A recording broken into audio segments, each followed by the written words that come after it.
What happens if every disagreement somehow becomes your fault? At first, it feels like bad communication instead of something much deeper. Emily notices that every time she shares how she feels, Ryan's expression changes. Before long, she's apologizing for bringing it up. She starts choosing her words more carefully, hoping the next conversation will go better. Instead, every discussion somehow circles back to her mistakes. Ryan rarely says he's sorry. He explains, justifies, or points to something Emily supposedly did first.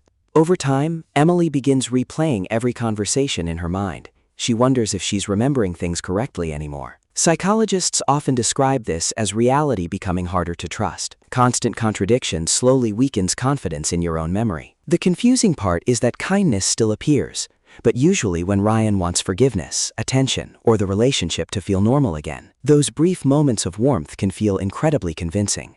The brain naturally clings to relief after periods of emotional uncertainty. Emily notices something else.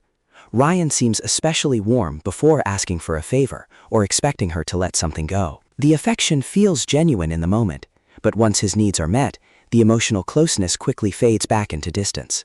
Outside the relationship, Ryan constantly looks for admiration.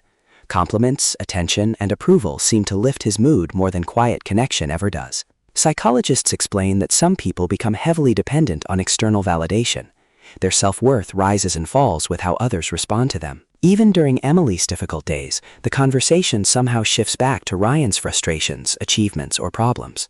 Her emotions slowly become background noise. After enough of these moments, Emily begins questioning her own reactions. She wonders whether she's being too sensitive instead of asking why she feels unheard. When she finally speaks firmly about the pattern, Ryan immediately describes himself as the one being treated unfairly. The focus shifts away from the original concern once again. One behavior alone doesn't define a person, but repeated patterns deserve attention. Healthy relationships create clarity, not constant confusion. Follow for more psychology stories people rarely notice.